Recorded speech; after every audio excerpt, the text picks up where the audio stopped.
Bismillahirrahmanirrahim. Alhamdulillahilladzi hadana lil imani wal islam wa ja'alana min ummati sayyidina wa nabiyyina Muhammadin alaihi wa ala alihi wa sahabatihi afdalus salati was taslim. Falillahil hamdu rabbis samawati wa rabbil ardi rabbil alamin walahul kibriya'u fis samawati wal ard wa huwal azizul hakim. Yaqulullahu ta'ala musiyan wa mudhakkiran ibadahu bitaqwah. Ya ayyuhalladzina amanu taqullaha haqqa tuqatih wa la tamutunna illa wa antum muslimun. Wa'tasimu bihablillahi jami'an wa la tafarraqu. Wadhkuru ni'matallahi alaikum idh kuntum a'da'an fa'allafa baina qulubikum fa'asbahtum bini'matihi ikhwana wa kuntum ala syafa hufratin minan nari fa'anqadhakum minha kadzalika yubayyinullahu lakum ayatihi la'allakum tahtadun. Amma ba'du, para jamaah hadirin jamaah Jumat Masjid Al-Mahdi yang dirahmati Allah. Allah Subhanahu wa ta'ala menjanjikan kaum muslimin apabila mereka bersatu, Allah Subhanahu wa ta'ala akan memenangkan mereka. Tapi di saat mereka bercerai-berai dan berselisih, maka mereka akan mengalami keruntuhan dan musuh-musuh mereka akan menguasai mereka seperti yang saat ini kita saksikan. Padahal Allah Subhanahu wa ta'ala menjanjikan orang-orang yang beriman dan mengerjakan amal soleh untuk menjadikan mereka sebagai khalifah-khalifah yang memerintah di atas muka bumi dengan mengikuti petunjuk Allah, menegakkan keadilan di mana hukum Allah Subhanahu wa ta'ala hukum yang tidak membeda-bedakan manusia, bagaikan air walaupun dalamnya berbeda-beda permukaannya sama. Itu keadilan dalam Islam. Tidak pandang bulu, baik dia orang yang dekat dengan seorang yang berkuasa atau rakyat jelata, semua akan betul-betul menerima haknya dengan penuh. Begitu pula di saat dia berbuat kesalahan, hukum akan dijatuhkan padanya tanpa pandang bulu.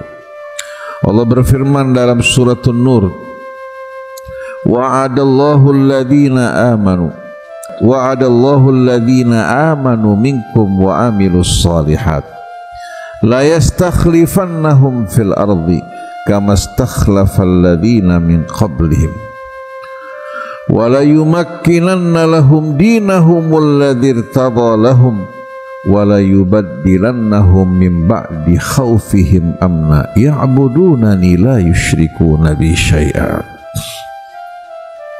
Allah Subhanahu wa ta'ala menjanjikan orang-orang yang beriman dari kalangan kalian mengerjakan amalan-amalan soleh hingga melahirkan satu umat yang harmoni, penuh kerjasama, penuh gotong royong dan kecintaan. Itulah buah iman dan amal soleh.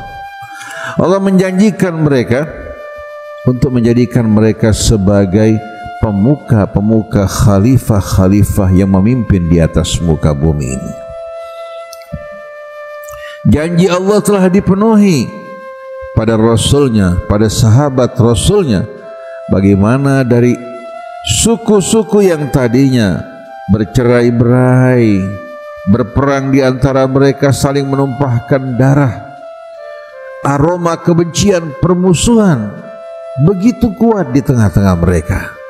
Begitu datang Rasul mengajak mereka semua untuk bersatu di jalan Allah Subhanahu wa taala, mengingatkan bahwa semua manusia di mata Allah sama, tidak ada keutamaan bagi Arabnya atas non-Arabnya, bagi yang putih atas yang hitam, kecuali dengan ketakwaan.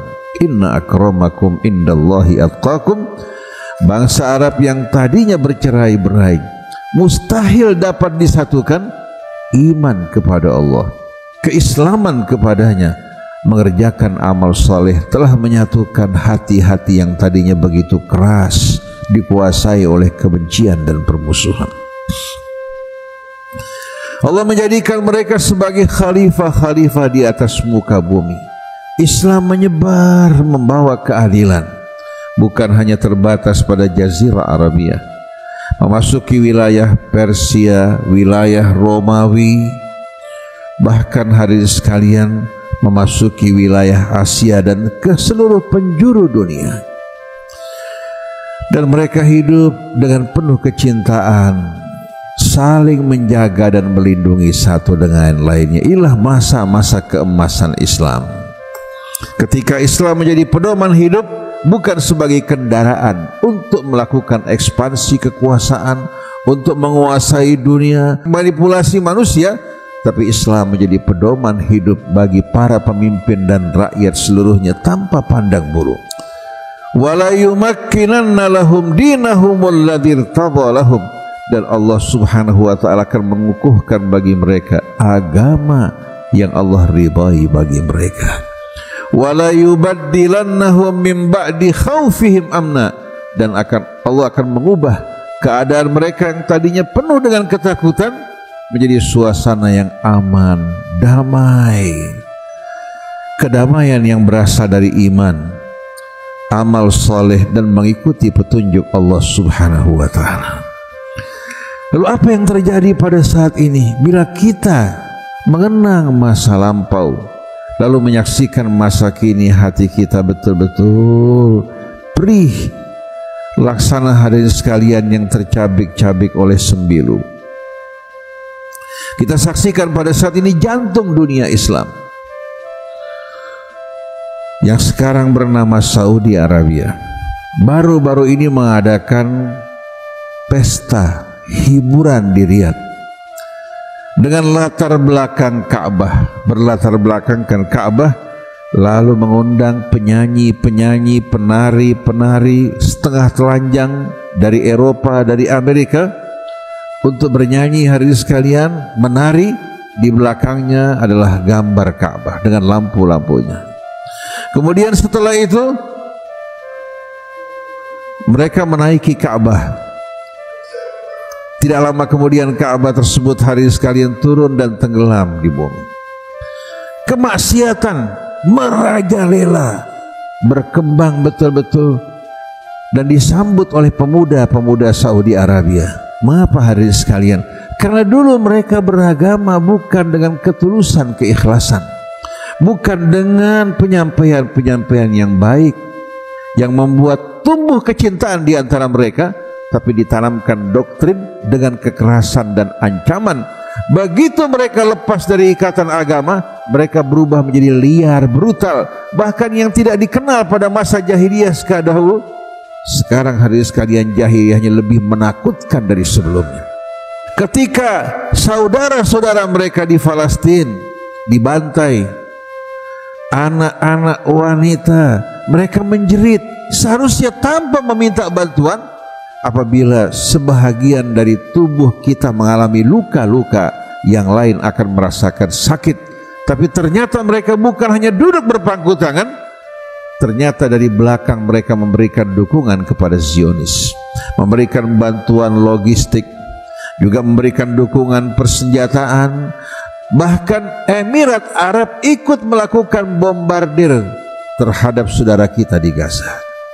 Pemuda-pemuda Saudi Arabia berkata kepada Netanyahu, lebih baik kalian habisi orang-orang Palestina hingga tidak lagi mengacaukan kami.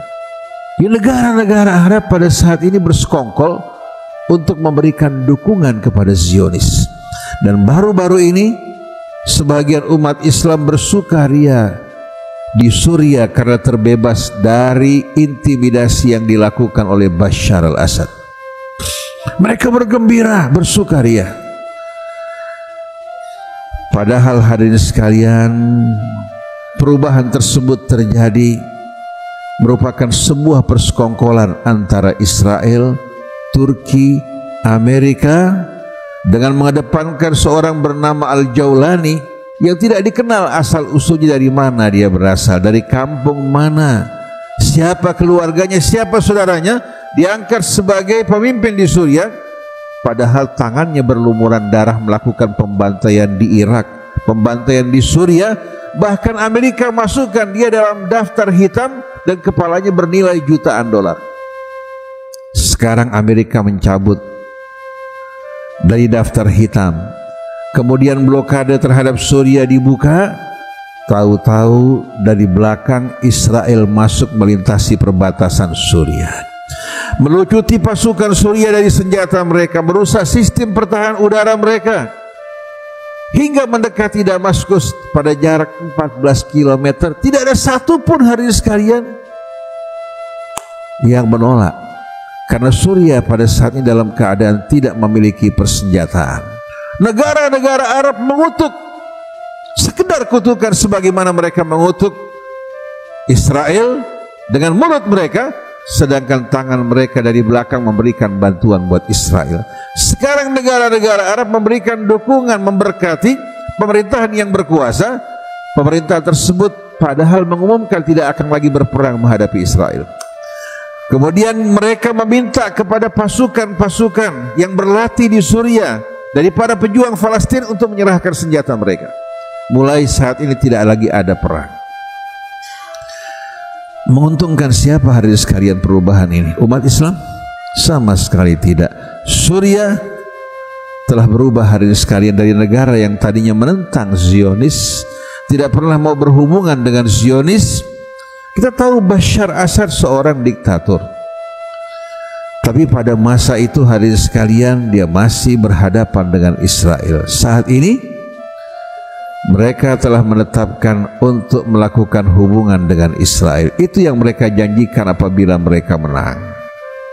Persekongkolan terhadap dunia Arab berarti hadirin sekalian ini merupakan babak baru, mengajak juga umat Islam di belahan dunia untuk mengadakan hubungan dengan Israel. Israel bukan lagi sebagai apa? Sebagai lawan, tapi sebagai kawan dan sahabat.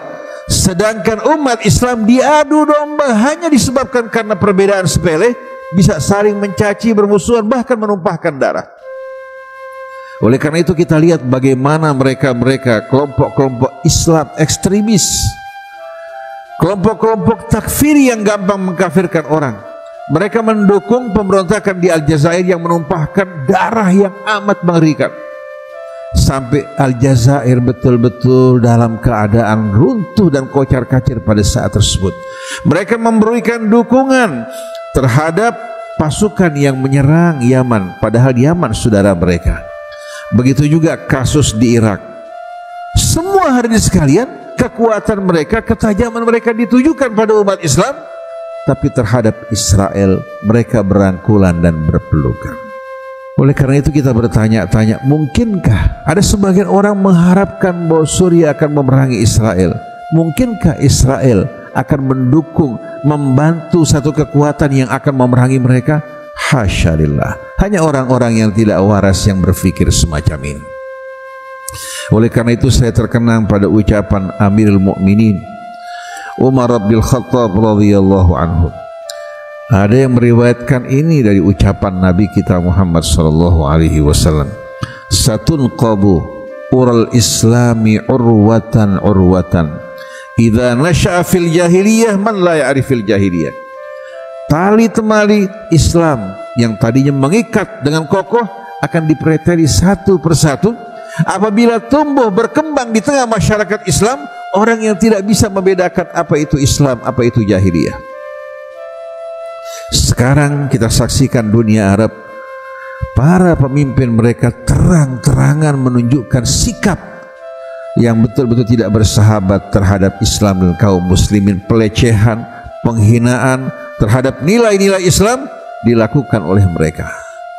Ini peringatan yang disampaikan beberapa puluh tahun yang lampau oleh seorang profesor doktor yang bernama Dr. Muhammad Husain. Husununa muhaddadatun min dakhiliha. Benteng-benteng kami terancam dari dalam, bukan dari luar. Ketika Israel memerangi Palestina, mereka tidak berdaya. Tapi dengan menggunakan kekuatan Islam, menghadapi kekuatan Islam, mereka hari ini sekalian porak-poranda. Nah, yang kita khawatirkan Indonesia, kalau sampai umat Islam mudah sekali dibakar, apalagi pada saat krisis ekonomi, mereka bisa hari sekali dibutakan dengan uang yang diberikan kepada mereka untuk menyebarkan fitnah kerusuhan. Dan pada saat ini kita jumpai di YouTube berbagai macam isu perpecahan sedang dikembangkan, tujuannya untuk membuat hari ini sekalian umat Islam membara. Maka dibutuhkan para pemimpin yang bijak, yang adil, untuk mengingatkan masyarakat mengikuti ketentuan Allah, menggunakan akal sehat, dan jangan kita mau diadu domba untuk kepentingan kelompok-kelompok yang ingin mencari keuntungan. Akhirnya kita menjadi objek proxy war. Orang lain yang berperang, kita yang luka-luka dan binasa. Kita harus betul-betul menjaga negeri kita, menjaga bangsa kita, kesatuan kita, dan ingat, yang kuat hendaklah membantu yang lemah, yang kaya membantu yang miskin, agar rakyat penuh keseimbangan. Kalau tidak, seperti yang kita dengar akhir-akhir ini, pembagalan bermunculan di mana-mana. Pembagalan, perampokan, penganiayaan, semua disebabkan karena kebutuhan hidup yang sulit untuk dipenuhi, ditambah lagi naiknya harga barang-barang. Ini akan berakibat buruk pada keamanan dan stabilitas hari ini sekalian bangsa kita. Allah Subhanahu wa ta'ala mengingatkan kita dalam surah Al-Isra tentang satu fenomena yang sedang hari ini sekalian berlangsung saat ini. Kalau Allah ingin menghancurkan satu negeri, satu kota, apa yang Allah lakukan? Penduduk negeri tersebut mulai meninggalkan amar ma'ruf nahi mungkar, bermaksiat secara terang-terangan, melecehkan agama Allah. Allah berfirman, wa idza aradna an nuhlika qaryatan amarna mutrafiha. Kalau kami ingin menghancurkan satu negeri, satu kota, amarna mutrafiha, kami biarkan orang-orang yang berkuasa, yang menjadi ikutan, yang menjadi sorotan, orang-orang yang gemar hidup bermewah-mewahan. Bahkan media massa juga mendukung ke arah tersebut. Mereka melakukan selfie terhadap berbagai macam hari sekalian pola dan cara hidup mereka, dari mulai fashion sampai kepada makanan, sampai kepada kendaraan. Mulai mereka saling menonjolkan diri mereka. Dalam qiraat yang lain, amarna mutrafiha, kami angkat para pemimpin mereka, orang-orang yang tenggelam dalam kemewahan. Fafasaqu fiha, mereka mulai tenggelam dalam perbuatan fasik, bekerja sama bersama rakyat yang hanyut. Fahaqqa 'alaihal qaul, hingga tiba pada batas limit di mana Allah Subhanahu wa ta'ala menetapkan untuk menghancurkan mereka. Fadammarnaha tadmira, maka kami hancurkan dan sehancur-hancurnya. Kelihatannya hari ini sekalian, dari fenomena yang kita lihat di negara Arab seperti Saudi Arabia, Emirat Arab, sikap mereka yang berpangku tangan menyaksikan saudara mereka yang dibantai, ini merupakan indikator lampu hijau untuk turunnya azab Allah kepada mereka. Semoga Allah menyegerakan azab tersebut atas mereka agar mereka sadar sebelum terlambat.